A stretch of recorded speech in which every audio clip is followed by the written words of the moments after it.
Chennai Silk Saree Sale. Latest collections at unbelievable prices. Up to 50% offer or branded gifts. Srinagar, Velachery, Cropate and Thiruvallur. Vaishnavi பண்ணது சரியா தப்பா? தப்பு. வைஷ்ணவி வீடியோக்கு என்ன response இருந்துச்சு? நிறைய பேர் அப்ளாஸ் பண்ணியிருந்தாங்க. அதுக்கப்புறம் டிவிக்கு சப்போர்ட்டராக வரீங்க. டிவிக்கு சப்போர்ட்டுன்னு எப்படி நீங்கள் சொல்லலாம்? நானும் மாதம் டாக்ஸ் கட்டிக்கிட்டு இருக்கேன். இப்போ எனக்கு ஒரு ரெஸ்பான்சிபிலிட்டி இருக்கா பேசுகிறதுக்கு? இன்ஃபேக்ட் நான் அரசியலுக்கு வரணும் அப்படின்னாலும் நான் வருவேன். குறை சொல்கிறாருன்றீங்க. என்னைக்காவது பிரியாணி மேன் சேனல்லாம் பார்த்துருக்கீங்களா? அகமது மீரான் சேனல்லாம் போய் ஒரு இடத்துல யாரையாவது தப்பாக பேசியிருக்கேன், டாமினேட் பண்ணி பேசியிருக்கேன், அசிங்கப்படுத்தியிருக்கேன் அப்படின்னு ஒன்று சொல்லுங்க பார்ப்போம். இந்த ஜிபி முத்துவே மூஞ்சியாவலாம் தாடி அப்படி சொன்ன அவருக்கே அட்வைஸ் தான் பண்ணேன். அட்வைஸ் பண்ணுறது நீங்கள் யார்? கிரிட்டிசைஸ் பண்ணுறது ஒரு உரிமை குடிக்கிறீங்க. கெட்ட வார்த்தை சொல்லி திட்டினாலும் கண்டுக்காம போறீங்க. ஒரு மனுஷன் நல்லது அட்வைஸ் தானே பண்ணுறேன். மல்டி டேலண்ட் என்ன தெரியுமா? இதாக கூட இருக்கும். ஒரு பையன் மல்டி டேலண்ட் வந்து தப்பா?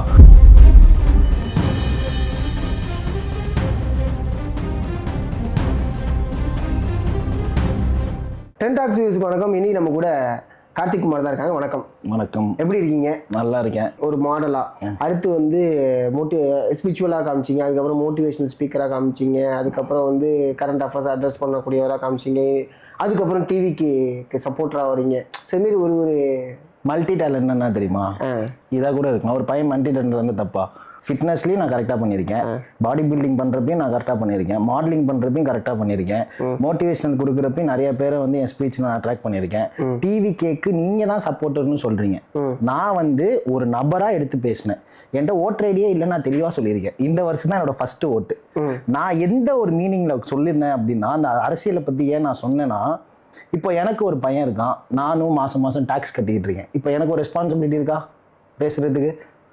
கரெக்டா? எனக்கு ஒரு ரெஸ்பான்சிபிலிட்டி இருக்குது. அப்போது நம்ம என்ன பேசணும்? நமக்கு அரசியல் தெரியாது, ஆனால் ஹியூமனிட்டின்னா என்னன்னு தெரியும், நல்ல விஷயங்களை சொல்ல தெரியும், நமக்கு வயசு இருக்குது, பேச்சு திறமை இருக்குது. ஸோ நம்ம ஓகே பிளான் பண்ணு அப்படின்னு யோசிக்கிறப்போ வைஷ்ணவி பண்ணது சரியா தப்பா? தப்பு. ஸோ அதனால பேசினேன். இந்த நாட்டோட அரசியல் தெரிஞ்சவன்கிட்ட கேட்டால் கரெக்டாக சொல்லுவானா? அரசியல்னா என்னன்னு தெரியாதவன்கிட்ட கேட்டால் சொல்லுவானா? அரசியல் தெரிஞ்சவன்கிட்ட கேட்டால் கேட்டால் அரசியல் தெரிஞ்சவன்கிட்ட போய் கேட்டிங்கன்னா அரசியல் எப்படி நடக்குதுன்னு சொல்ல மாட்டான். சொல்லுங்க. கரெக்டா? அதாவது கேட்கக்கூடிய நபர்கள் ரொம்ப முக்கியமானது. அரசியலை பற்றி பேசணும்னா நம்ம நிறைய பேசலாம். அரசியல் நீங்கள் சொல்கிறீங்களா, அரசியல் எப்படி நடக்குது அப்படிங்கிறத ஒரு அரசியல்வாதி தான் ரொம்ப அழகா. இப்போ நீங்கள் டிஎம்கே, நான் ஏடிஎம்கேன்னு வச்சுக்கோங்க. இவர் சீமான் கட்சி, இவர் அரசியல்னா என்னன்னு தெரியாத ஒரு சாதாரண ஒரு பர்சன். டிஎம்கே ரூலிங் பீரியட்ல இருக்கிறப்போ டிஎம்கே ஆளுக்கிட்ட போய் கேட்டால் அந்த கட்சி எப்படி இருக்குன்னு நான் எப்படி சொல்லியிருப்பேன்? நான் டிஎம்கே சப்போர்ட்டராக இருந்தா, நான் டிஎம்கே ரூலிங் பீரியட்ல இருந்தா நல்லா இருக்குன்னு சொல்லுவேன். ஏடிஎம்கே ரூலிங் பீரியட்ல இருக்கிறப்போ, சீமான் ரூலிங் பீரியட்ல இருக்கிறப்போ அவங்க சப்போர்ட். அப்போ இதனால அஃபெக்ட் ஆகுது யாருக்கு தெரியும் இந்த அரசியல் இப்போ எப்படி நடந்துட்டு இருக்குன்னு யாரால சொல்ல முடியும்? தேர்ட் பர்சனா இருக்கவங்க தான் சொல்ல முடியும். அந்த ஒரு மீனிங்ல தான் நான் வந்து உள்ள டெப்தா போக தெரியாது, ஏன்னா எனக்கு அரசியல் தெரியாது, நான் சொல்லிட்டேன். அந்த விஷயத்துல நம்ம எப்படி சொல்லணும்? வைஷ்ணவி விஷயத்துல எப்படி சொல்லணும்? அப்படி சொன்ன ஸ்டைல் தான் அது. அதுக்காக டிவிக்கே சப்போர்ட்னு எப்படி நீங்க சொல்லலாம்? நான் தான் சொல்லணும். இன்னைக்கு கூட ஒரு வீடியோவில் அதாவது எப்படி நான் ஒரு டிஷர்ட் போட்டு ஒரு வீடியோ போட்டிருந்தேன். அதில் white colour full white, red, blue, நடுவில் பீஸ்ன்னு எழுதிருக்கு. ஏடிஎம்கேன்றாங்க. ஓகே, ஏடிஎம்கே சப்போர்ட் இவங்க கிட்ட நம்ம என்ன பண்ண முடியும்? புரியுது. நான் எந்த ஒரு அரசியல் வீடியோக்கு என்ன ரெஸ்பான்ஸ் இருந்துச்சு உங்களுக்கு? நிறைய பேர் அப்ளாஸ் பண்ணியிருந்தாங்க, சூப்பராக பேசியிருந்தீங்க அப்படின்னாங்க. பட் ஆனால் இது நான் வந்து பெருசாக இல்லை எடுத்துக்கல. ஏன்னா நம்மளோட விஷயத்த நான் பகிர்ந்தேன். நான் ஆரம்பத்தில் வீடியோட இந்த இன்டர்வியூ ஸ்டார்டிங்லேயே நான் என்ன சொல்லியிருந்தேன், நம்ம ஒரு விஷயத்துக்கு எப்படி ரியாக்ட் பண்ணுறோம், நம்ம அம்மா கிட்ட எப்படி பேசுவோம், என் கிளாஸ்மேட் கிட்ட எப்படி பேசுவோம், ஏரியா பசங்க கிட்ட எப்படி போவோம், அங்கே பேசுகிறதே வீடியோவாக போடுவோம். ரியாலிட்டி என்னன்னா இதுதான். சின்ன வயசுலேருந்து நான் ஒரு விஷயத்தை நல்லா வந்து எல்லா விஷயத்தையும் அனலைஸ் பண்ணி பண்ணுவேன். ரா ரியல் ரக்டு அதை பேஸ் பண்ணி, கேரக்டர் பேஸ் பண்ணி, ஹியூமனிட்டி பேஸ் பண்ணி ஒரு விஷயம் சொல்கிறோம். ஃபேவரிங்காக இருக்கக்கூடாது, நல்லதாக இருக்கணும். ஓகே, அப்படி சொன்னது தான். லவுட் ஸ்பீக்கர்லேயுமே வந்து ஏன்னா லவுட் ஸ்பீக்கர் பிரச்சனைப்போ கூட என்னால் டீப்பாக எனக்கு அரசியல் தெரியாது. எனக்கு தெரிஞ்சிச்சுன்னா நான் பேசலாம். ஆனால் அந்த லவுட் ஸ்பீக்கரை வந்து பாலிடாக்ஸ்ன்னு சொல்லிட்டு ஒரு யூடியூபர் வந்து அடிச்சு பிரிச்சிருப்பாரு. ஏன்னா அவருக்கு அரசியல் தெரிஞ்சிச்சு, எனக்கு அரசியல் தெரியாது. மேலோட்டமாக சொன்னேன், இந்தாம்மா நீ ஏதாவது சண்டை போடணும்னா பெரிய ஆளுக்கிட்ட போய் சண்டை போடு, எனக்கு தெரியாது, தெரிஞ்சதை நான் சொல்லிட்டேன், ஒரு ஹியூமனிட்டி பேஸ் பண்ணி சொல்லிட்டேன், அவ்வளோதான். கார்த்திக் அவருடைய வேலையை அவர் இன்ஃபேக்ட் நான் அரசியலுக்கு வரணும் அப்படின்னாலும் நான் வருவேன். எப்போ தெரியுமா வருவேன்? பிளான் இருக்கு. 55 வயசு 60 வயசுல வருவேன். ஏன்? என்னோட டேலண்ட் ஏங்க ஃபர்ஸ்ட் வந்து என் வீடு அடுப்பு எரியுதான்னு பார்க்கணுங்க, என் பிள்ளைய நான் படிக்க வைக்கணும், புரியுதா? ஒரே பையன் அண்ணன் இறந்துட்டான். நான் லாஸ்ட் இயர் நீங்கள் தான் எடுத்தீங்க. இப்போ நான் என்னோட ரெஸ்பான்சிபிலிட்டி வரலாம், ஆப்ஷனல் தான், எனக்கு வேணாம். நல்லா சம்பாரிச்சிட்டு ஒரு மாதம் 25 லட்ச ரூபா 3 அப்பார்ட்மெண்ட்டை கட்டி விட்டுட்டு வேலைக்கே போவாட்டியும் ஒரு 15 லட்ச ரூபா சம்பாதம் சும்மா வர மாதிரி கிரியேட் பண்ணிவிட்டு, என் பையன் வந்து இப்போ சைல்டு ஆர்டிஸ்டாக இருக்கான். ஃப்யூச்சரில் வந்து இல்லைப்பா நான் பைலட் ஆகணும், இல்லை நான் ஏரோநாட்டிக்கல் இன்ஜினியர் ஆகணும்னா அவனோட கோல் தான், நான் தடுக்க முடியாது. அவனையும் அதை பண்ண வச்சுட்டு கல்யாணம் பண்ணி கொடுத்துட்டு வீட்டில் உட்காந்து ஜாலியாக 45 வயசுக்கு மேலே 15 லட்ச ரூபா வாடகை வருதுல்ல, அதில் இறங்கி நல்லது செய்வோம். அந்த டைமில் எது நல்ல கட்சியோ அப்போ போகலாம். ஏன்னா அப்போ தான் வந்து அரசியல் பதவி அந்த மோகம் இருக்காது, காசு திருடுன்ற மோகமும் இருக்காது. வா கரெக்டா? ஓகே. இதெல்லாம் இங்கே பிஸ்னஸ், நான் அந்த ஒரு வீடியோவும் போட்டிருப்பேன், பிஸ்னஸாக பார்க்குறாங்கன்னு. இன்டெப்த்தாக போக வேணாம், பட் இதுதான் உண்மை. ஸோ ஃபைனலாக நீங்கள் இது வரைக்கும் யாருக்கும், ஐ மீன் நான் எந்த ஒரு பெய்ட் ப்ரொமோஷனும் பண்ணது கிடையாது. இந்த பர்சனை தான் நான் பார்ட்டர் ப்ரொமோஷன் பண்ணியிருக்கேன். அது பார்ட்டர் ப்ரொமோஷன் விச் மீன்ஸ் இப்போ இல்லை, அது வேறு ருபாரோப்போ. அது வந்து வே ப்ரோட்டீன் வந்து அமுச்சிடுவாங்க. அதான் இப்போ நான் எந்த பெய்ட் ப்ரொமோஷனும் பண்ணதில்லை. அதான் ஆஃப்டர் ருபாரோவுக்கு அப்புறம் எதுவுமே நீங்கள் பண்ணல. ஓகேங்களா? நீங்கள் அக்கௌண்ட்டை நீங்கள் நைட்டு போய் எனக்காக போட்ட எல்லா வீடியோவும் பாருங்கள். ஒன்றும் இல்லை, நீங்கள் போய் தேடி கூட பார்க்க வேணாம். ஹைலைட்ஸில் வாய்ஸ்னு ஒரு கேட்டகரி போட்டு வச்சுருப்பேன். எப்போ தெரியுமா இந்த சோஷியல் மெசேஜ் ஃபஸ்ட்டு பேசினேன், ஸ்ருதி நாராயணன் அவங்களோட கண்டென்ட்டில் ஆரம்பித்த வீடியோ, அதுலேருந்து ஸ்டார்ட் பண்ணேன். அதை எல்லாத்தையுமே தேடி கண்டுபிடிக்கிறது கஷ்டமாக இருக்கும் உங்களுக்குலாம் அப்படின்றனால வாய்ஸ்னு ஒரு ஹைலைட்டே போட்டு வச்சுருக்கேன். ஒவ்வொரு வீடியோவும் பாருங்கள். ஸ்ருதி மேம் கிட்ட இருந்து, அந்த ஆக்ட்ரஸ்கிட்ட இருந்து, இர்ஃபான் வீடியோ எல்லாமே அதிலே இருக்கும். நீங்கள் தேடலாம் வேணாம், அதிலே போய் கிளிக் பண்ணுங்கள். ஒரு இடத்துல யாரையாவது தப்பாக பேசியிருக்கேன், டாமினேட் பண்ணி பேசியிருக்கேன், அசிங்கப்படுத்தியிருக்கேன் அப்படின்னு ஒன்று சொல்லுங்கள் பார்ப்போம். கண்டிப்பாக சொல்கிறேன், நீங்கள் பார்த்துட்டு சொல்லுங்கள். ஒருத்தரை கூட நான் தப்பு சொல்ல மாட்டேன். இந்த ஜிபி முத்துவே மூஞ்சியாவலாம் தாடி அப்படி சொன்ன அவருக்கே அட்வைஸ் தான் பண்ணேன். அதையும் அட்வைஸாக எடுத்துக்கிறது வேற. அதை நான் ஒரு சேலஞ்சிங்காக எடுத்து வெயிட் லாஸ் பண்ணிட்டு இருக்கேன். செப்டம்பர் 1 எல்லாம் கேட்குறீங்க, போய் அடிப்பீங்களா அடிப்பீங்க. நான் ஏன் அவர் அடிக்கணும், அவர்கிட்ட போய் ஆசீர்வாதம் வாங்க. மிரட்டுறீங்கன்னு வேற ஏதோ ஒன்று 1000 பேசுவாங்க பிரதர். ஏதோ ஒரு வீடியோவில் வந்து மிரட்டுறீங்க. நான்லாம் சண்டை இங்கே சண்டை நடந்துச்சுன்னா அப்படியே யூட்டர்ன் போட்டு 10 தெரு தள்ளி போகிறாரு. நான்லாம் எடுத்துக்கிற விதம் பிரதர். ஆனால் ஒரு யூடியூபர் கூட, ஒரு இன்ஸ்டா இன்ஃப்ளூயன்சர்ஸ் கூட எனக்கு சப்போர்ட் பண்ணி வீடியோ போட்டிருந்தாரு. ஜிபி முத்து திட்டி கூட அவர் வந்து டிஸ்ட்ராக்ஷனாக எடுக்காம கன்ஸ்ட்ரக்ட் பண்ணி அவர் கொண்டு வராரு. அந்த பையனுக்கு எப்படி அது புரிஞ்சிச்சு? பார்க்குற விதம், எடுத்துக்கிற விதம். புரியுது பிரதர். ஏதாவது மூவி ஆஃபர்ஸ் வந்துச்சா? கால் வந்துருக்கு ஏதாவது? தம்பிக்கு தான் பிரதர், தம்பிக்கு வருது. தம்பிக்கு என்னோட கோலே இப்போ என்னன்னா, ஒரு பையனை வந்து என் அண்ணன் 18 வயசுல இறந்துட்டான், 20 வயசுலேயே. அவன் என்னெல்லாம் ஆசைப்பட்டானோ அவனுக்கு கிடைக்கல சில விஷயம்லாம். அதை என் பையனுக்கு நான் கொடுக்கறதுக்கு நான் எப்படி க்ரோ ஆகணும். எங்கள் அப்பா எனக்கு வந்து எல்லாமே பண்ணி கொடுத்துட்டாரு, நான் பண்ணணும்ல. புரியுது. அதுக்கு தான் எங்கள் விஷயம், அதுக்கு தான் நான் பண்ணிட்டு இருக்கேன். 10 வருஷம் பிரதர் நான் கம்பெனியில் ஒர்க் பண்ணாலும் இப்போ 10 வருஷம் பண்ண ஃபிட்னஸ் நான் என்ன பண்ணுறேன், தூக்கி போட்டுடலாமா? புரியுது. ஆல்ரெடி லைஃப்பில் நான் நிறையா வேஸ்ட் பண்ணிட்டேன். புரியுதா உங்களுக்கு? ஏகப்பட்டது வேஸ்ட் பண்ணேன். நான் பண்ண செலவுக்கு, எங்கள் வீட்டில் பண்ண சப்போர்ட்டுக்கு, நான் இந்நேரம் வந்து ஃபிட்னஸ்லேயே நான் ஃபிட்னஸ்குள்ளே தான் போகணும்னு நினச்சிருந்தேன்னா இந்நேரம் நான் டாப் பிளேயராக இருந்திருப்பேன். நிறையா வேஸ்ட் பண்ணிட்டேன். நான் சொல்லித்தர ஆள் இல்லை. ஓகே. இன்றைக்கி எனக்கு 1 லட்சம் வேணாலும் வீட்டில் கொடுப்பாங்க, ஏன்னா ஒரே பையன் ஏதோ பண்ணுறான் காலேஜ் டைமில். புரியுதா? அப்போ என் பையன் வளர்ந்ததுக்கப்புறம் காசு கேட்குறப்போ எங்கள் அப்பா கிட்ட கேட்டால் அது அசிங்கம். அப்போ நான் என்ன பண்ணணும்? சம்பாரிச்சிட்டு இருக்கேன். புரியுதா? அட் த சேம் டைம் இந்த 10 வருஷம் கற்றுக்கிட்ட விஷயத்தை என்ன பண்ணணும்? கற்றுக் கொடுப்போம். அப்படி தான் நான் பண்ணுற ஒவ்வொரு விஷயம் யூனிக்காக இருக்கும். நல்லா யோசிச்சு பாருங்கள். ஃபிட்னஸில் 30 days சேலஞ்ச் பண்ணணும், 90 days சேலஞ்ச் பண்ணணும்னு சொல்லித்தரதுக்கு சந்துக்கு 4 பேர் இருக்கான். யாராவது பிசிடி எப்படி பண்ணணும்னு சொல்லி தந்துருக்காங்களா?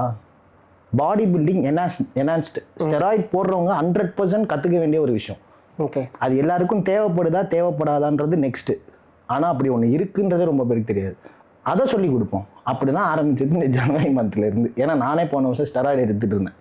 அதை வந்து சரி டிஸ்கம்போஸ், அதை வெளியே வந்து நேச்சுரல் டெஸ்டோஸ்டெரானை பூஸ்ட் பண்ணணும். அப்போ பிசிடி பண்ணணும். இதை ஏன் யாருமே போடல? இதுவே ரொம்ப இம்பார்ட்டன்ட்ல. அதை சொல்லி கொடுப்போம் அப்படின்னு தான் ஆரம்பித்தேன். அது வந்து ஒன்றும் பெரிய விஷயம்லாம் கிடையாது. பிசிடின்றது பாடி பில்டிங் பண்ணுற மாதிரி ஒரு லாங் டேர்ம் ப்ராசஸ்லாம் கிடையாது, சின்ன ப்ராசஸ் தான். 35 days 40 days ஒரே மாதிரி டயட் தான் ஃபாலோ. அதுக்கப்புறம் எனக்கு கண்டென்ட் இல்லை. அதுக்கப்புறம் என்ன பண்ணான்னு யோசிச்சுட்டு இருக்கிறப்ப தான் மோட்டிவேஷன். கண்டென்ட்டை தேடிக்கிட்டு இருக்கீங்க? அப்போ கண்டென்ட்டை தேடுறதில்ல, எது தேவை. ஆனால் டெய்லி ஒரு வீடியோ, நைட் என்ன தோணுதோ அடுத்த நாள் காலையில் வீடியோ.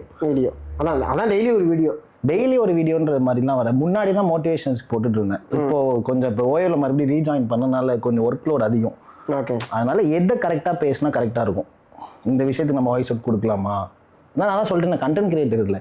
கண்டென்ட் கிரியேட்டர்னா ஸ்டூடியோ வச்சிருப்பான், எடிட்டர் வச்சிருப்பான். என் வீடியோவில் ஏதாவது ஒரு அதெல்லாம் அக்செப்ட் பண்ணுறேன். ஆனால் கண்டென்ட்டை தேடிக்கிட்டு இருக்கீங்க. நான் ஏன் பிரதர் தேடணும், நடக்குது எல்லாமே. ஸோ அதான் இப்போ நான் இப்போ இன்னொன்னு தேடுதல் இல்லை, இன்னொன்னு கேட்குறேன். குறை சொல்றாருன்றீங்களா? என்னைக்காவது பிரியாணி மேன் சேனல்லாம் பார்த்துருக்கீங்களா? அகமது மீரான் சேனல்லாம் அவங்க சேனல்லாம் பார்த்துருக்கீங்களா? முதல்ல என்னோட வீடியோவும் பாருங்க, யார் குறை சொல்லி வளர்றான்னு தெரியும். குறை சொல்றதுன்னா அதான் குறை சொல்றது. அதாவது ஃபார் எக்ஸாம்பிள் சொல்கிறேன், இப்போ என்ன வந்து இப்போ கேமராமேன் நீலாம் ஒரு ஆளே இல்லை, நீலாம் என்ன பாடி பில்டிங்கில் கிழிச்சிட்ட, நீலாம் மூஞ்சியா அப்படின்னு சொல்கிறது தான் குறை. பிரதர் இப்போ பண்ணீங்களே, இதோட இந்த மாதிரி பண்ணுங்க, இன்னும் நல்லா வரலாம் அப்படின்னு சொல்கிறது அட்வைஸ். நான் பண்ணுறது அட்வைஸ் பண்ணுறது. நீங்கள் யார்? நல்ல பப்ளிக் ஃபிகராக வந்துட்டீங்களா? நான் ஒன்றும் ஒரு நபர் வீட்டுக்குள்ளே நிலக்கதவுக்குள்ளே போய் பண்ணலை. இப்போது நான் மணியோட வீடியோ, ஜிபி முத்து வீடியோ எடுத்துட்டு நான் வந்து போய் நிலக்கதவு அவங்க வீட்டு வாசலில் போய் டைனிங் டேபிள் உட்காந்து சாப்பிட்டுக்கிட்டு அட்வைஸ் பண்ணல. பப்ளிக் ஃபிகராக வந்துட்டாங்களே, ப்ரொமோஷனுக்கு 50,000 கொடுங்க, ட்ராவல் அலவன்ஸ் நீங்கள் தான் பார்க்கணும்னு சொல்லி பப்ளிக் காஸ்ட் தானே அங்கிட்டு போகுது. அப்போ ஒரு உரிமை ட்ரோல் பண்ணுறதுக்கு ஒரு உரிமை கொடுக்குறீங்க, கிரிட்டிசைஸ் பண்ணுறதுக்கு ஒரு உரிமை கொடுக்குறீங்க, கெட்ட வார்த்தை சொல்லி திட்டினாலும் கண்டுக்காமல் போகிறீங்க. ஒரு மனுஷன் நல்லது அட்வைஸ் தானே பண்ணுறேன். ஓகே, இல்லை அதனால தான் கேட்டேன் அந்த கேள்வி. இல்லை இப்போது சின்ன குழந்தை 5வது படிக்கிறப்ப அடிக்கடி விளையாடாத, டிவி பார்க்காத, கண்ணு போயிடும், எக்ஸாம் அப்போ ஒழுங்காக படின்னு சொல்கிறது குறைன்னு சொல்லுவீங்களா, அட்வைஸ்ன்னு சொல்லுவீங்களா? அட்வைஸ் தான். ஆனால் உங்கள் வீட்டுக்கு உங்கள் வீட்டுக்கு நடந்தால் அது அட்வைஸு. நான் மற்றவனுக்கு அட்வைஸ் சொல்லணுமா? அதாவது நீங்கள் சொன்னதுலேயே நான் சொல்கிறேன், நான் உங்கள் வீட்டு அடுப்பு முதல்ல எரியட்டும், அதுக்கப்புறம் நான் மற்றதை பார்க்குறேன்னு பாலிடிக்ஸுக்கு சொன்னீங்க. அதான் நானும் சொல்கிறேன். பப்ளிக் அது வேற கண்டென்ட். இந்த கண்டென்ட் என்ன கண்டென்ட் அப்படின்னா, பப்ளிக் ஃபிகராக வந்துட்டீங்க, உங்களை பற்றி பேசுறதுக்கு எல்லாத்துக்கும் ரைட்ஸ் இருக்குது. உங்களை பத்தி எவன் கெட்ட வார்த்தை சொல்லி திட்டுறானோ நீ லீகலா கேஸ் போடலாம், டிஃபமேஷன் கேஸ்.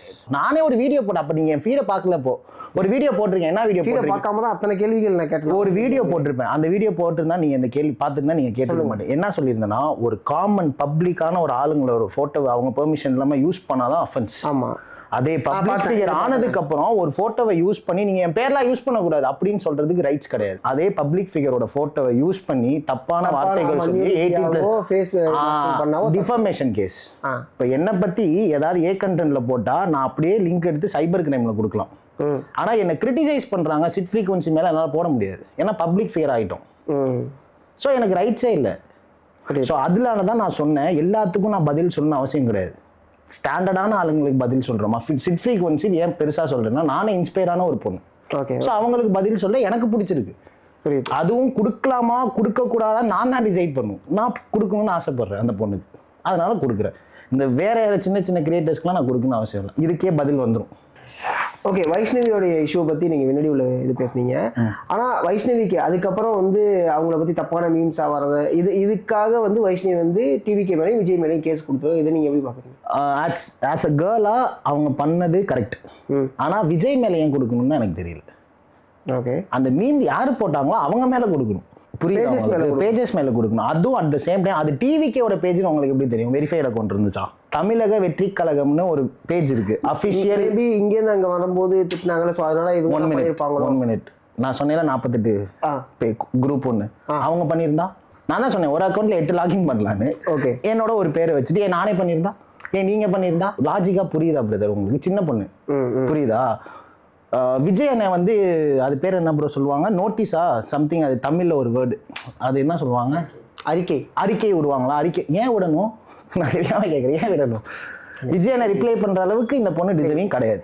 ஆனால் ஒரு பொண்ணா அந்த பொண்ணு பாதிக்கப்பட்டிருக்கு. அந்த பொண்ணுக்கு கரெக்டான அட்வைஸ் பண்ணணும்னா அந்த அந்த மீம் கிரியேட்டிங் பேஜில் கொடு. இது இஃப் சப்போஸ் உங்களோட 18+ மீம் டிவிகே விஜய் அண்ணன் பேஜில் ஆக்டர் விஜய்னு ஒரு அவரோட அஃபிஷியல் பேஜ் இருக்குல்ல, அதில் போட்டாலோ இல்லை டிவிக்கே அஃபிஷியல் ஐடி விங்கில் போட்டாலோ நீங்கள் கேக்ஸ் கொடுக்குறதுல ஒரு லாஜிக் இருக்கு. Okay okay. Chennai Silks Saree Sale. Latest collections at unbelievable prices. Up to 50% offer or branded gifts. Srinagar, Velachery, Cropate and Thiruvallur.